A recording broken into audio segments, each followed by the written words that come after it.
அன்பானவர்களே, இந்த லென்த் நாட்களில் சிந்திக்கோர் சிறுகதை அன்பு சகிக்கும் என்ற தலைப்பிலே ஆண்டவராகிய இயேசு கிறிஸ்து தம்முடைய இடத்தில் அன்பு வைத்தபடியே முடிவு பரியந்தமும் அவரிடத்தில் அன்பு வைத்தார் என்று வேதம் சொல்லுகிறது.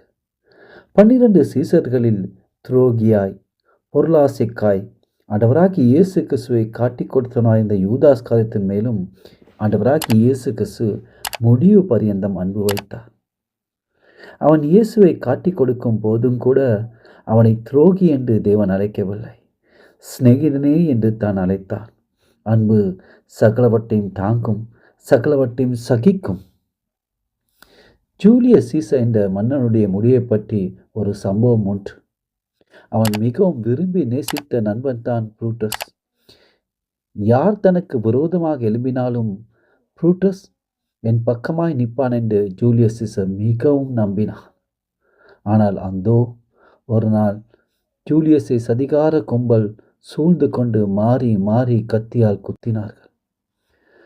ஜூலியஸ் சீசர் அடைக்கலம் தேடி புரூட்டோஸிடம் வந்தார்.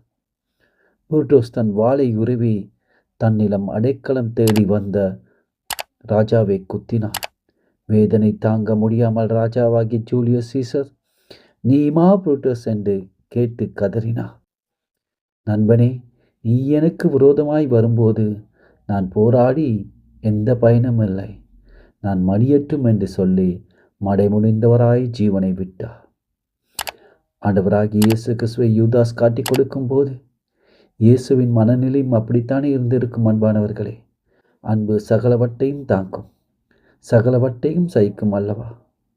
ஆண்டவராகிய இயேசு கிறிஸ்து எல்லாவற்றையும் சகித்து கொண்டார் அல்லவா? தேவ பிள்ளைகளே, அந்த கல்வாரி அன்பு எங்களுக்குள் வரட்டும். பரிசுத்த ஆவியினாலே தேவனுடைய அன்பு நமக்கு ஊட்டப்பட்டிருக்கிறது என்று ரோமர் 5:5 சொல்லுகின்றது. அந்த அன்பு கிரியைகளாய் வெளிப்படும்படி ஒப்பு கொடுப்போமா? இந்த நாளிலே தேவன் தானே உங்கள் ஒவ்வொருவரையும் ஆசீர்வதிப்பாராக.